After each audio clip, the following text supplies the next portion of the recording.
first thing you do is shut the power off to the furnace. You can shut off the gas too, but you don't need to. If you feel like it's more safe for you to shut it off, then shut it off. If you feel it's more safe to unplug it, do whatever you gotta do. Figure out on your furnace what side opens up and take off the connecting screws.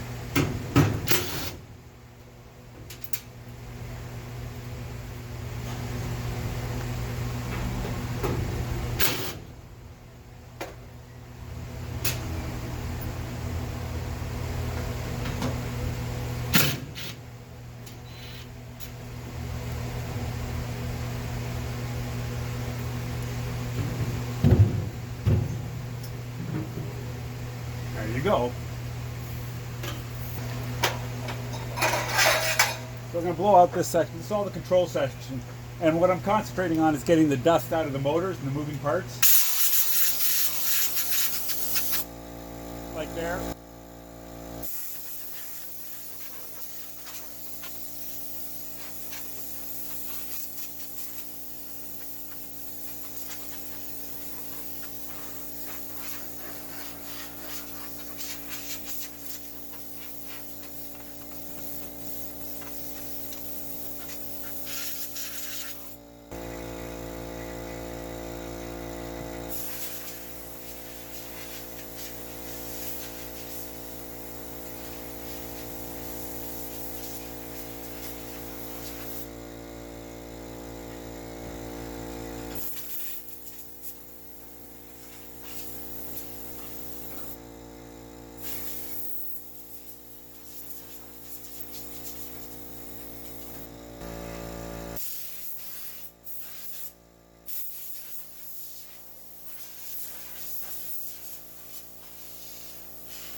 There I'm going to take a bit of maintenance on these circulation fans. I shut them off at the source, and I'm going to release one side of the screen. Here comes the furnace now.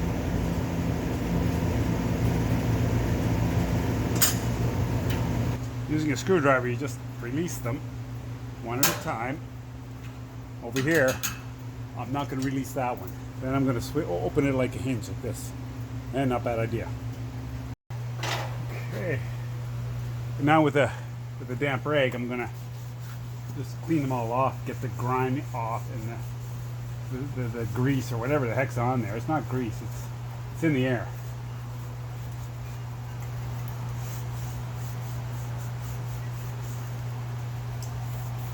This kind of airborne pollution is gets all over the place. It's really black, tarry, sticky. Comes from all kinds of things.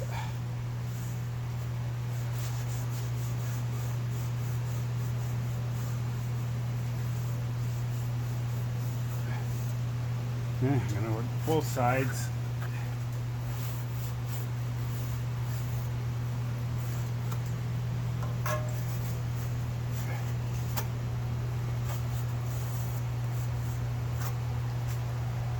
Yeah, that's pretty good. Wow, that's dirty. All right.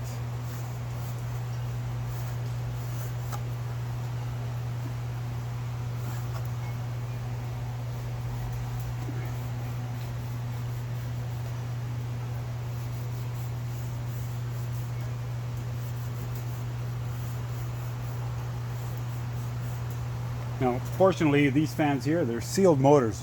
There's no way to go in there to clean them. So they're going to run pretty much maintenance free.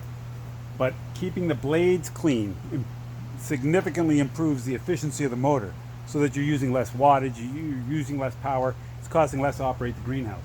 So keeping these clean and even cleaning them like every every 6 months or every 3 months even, is going to really help. Okay, so that's all done. This here, just try to get all the gunge off that you can.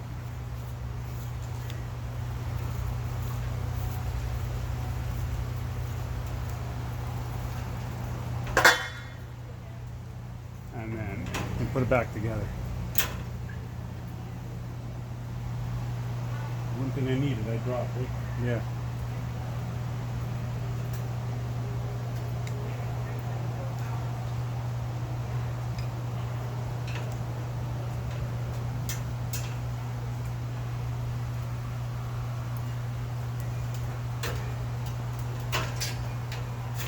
Okay, there you go. So that's one fan of 8 of them. So we got another furnace to clean, 8 more fans to clean.